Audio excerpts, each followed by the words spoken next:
Olá pessoal, estamos aqui para o segundo vídeo nesta série em que comemoro 45 anos de atividade jornalística.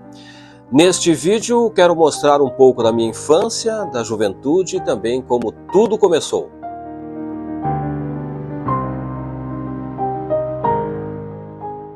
Nasci em 4 de junho de 1960 em Cruz Alta, interior do Rio Grande do Sul, a 350 quilômetros de Porto Alegre, região noroeste do estado.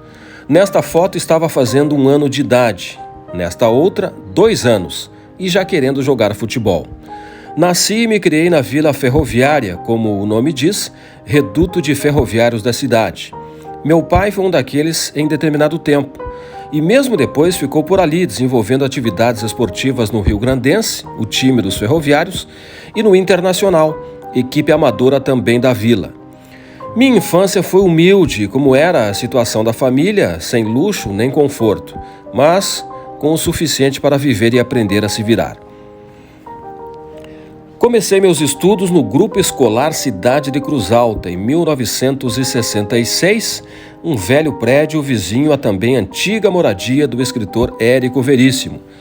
Por incrível que pareça, meus pais guardaram, e eu ainda guardo, meu primeiro caderno com desenhos e rabiscos, encapado com um papel que era de um pacote de massa.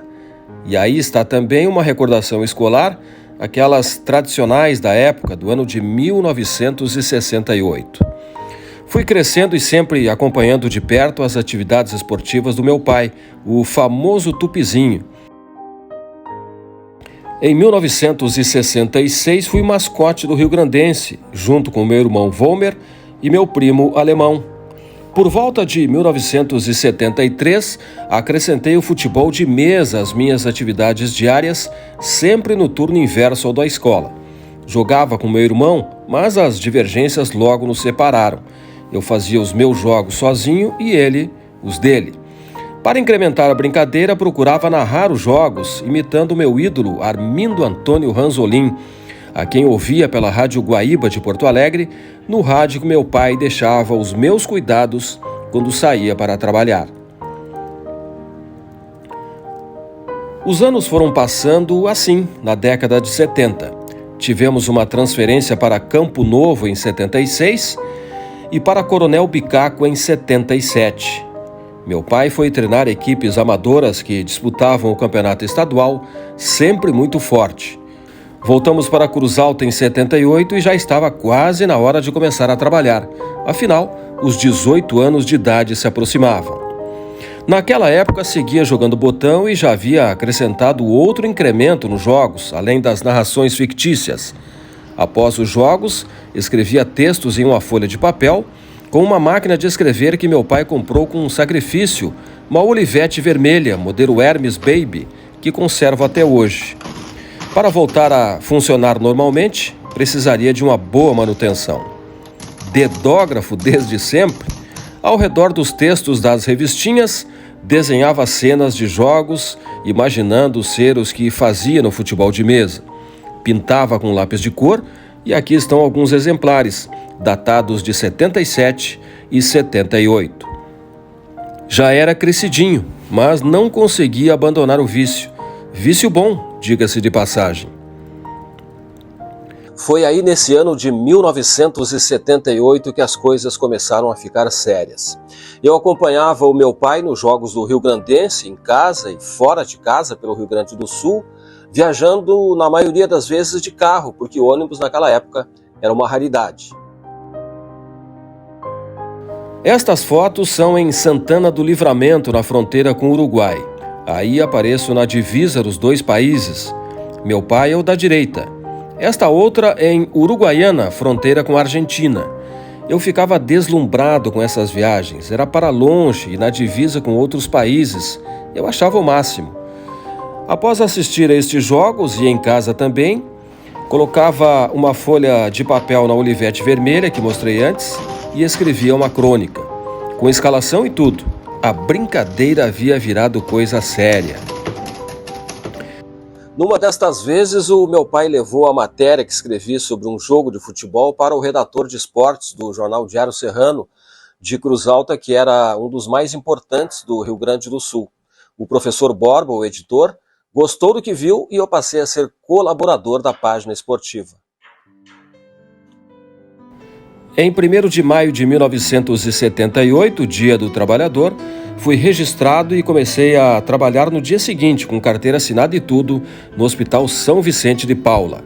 Era office boy.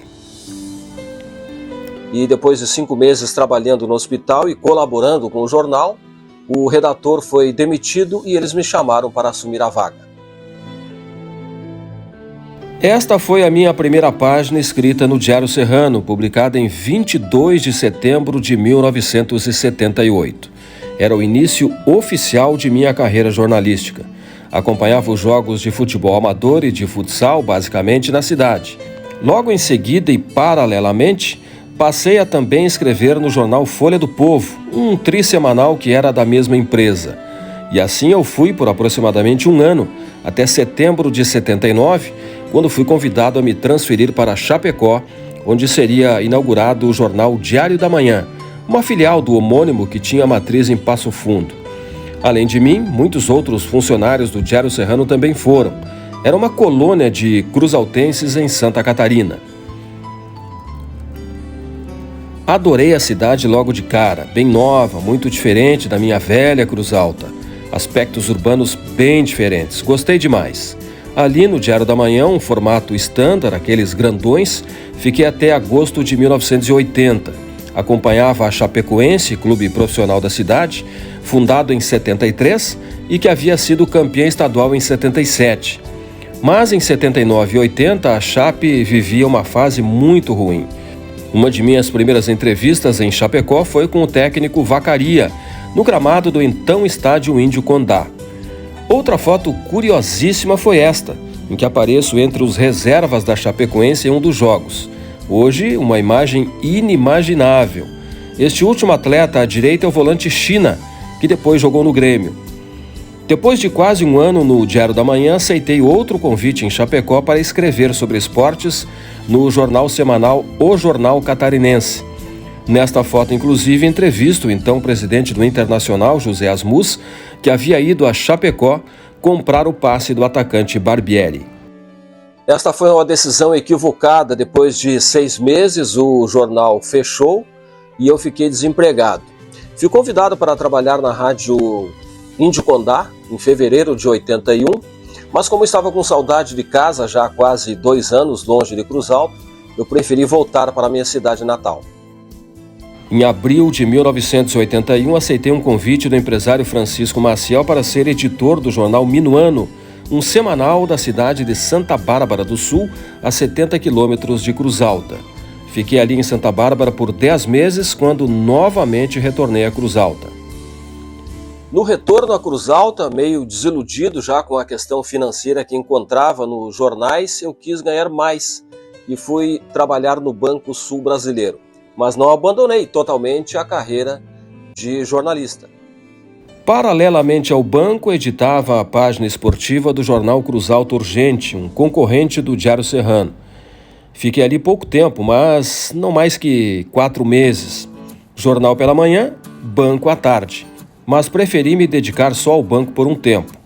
Mas sempre envolvido com o esporte, com o time de futsal do Sul Brasileiro. Ainda sobre jornal, preciso registrar uma trajetória como correspondente em Cruz Alta do jornal Zero Hora, o maior do Rio Grande do Sul. Foi uma atividade paralela à televisão, no final dos anos 80, que detalho em outro capítulo. Minha trajetória como bancário durou até 1986, quando a televisão surgiu no meu caminho. O rádio também já havia me fisgado uns anos antes. Mas isto é assunto para outro capítulo. Por hoje é só. A gente volta na semana que vem com mais histórias.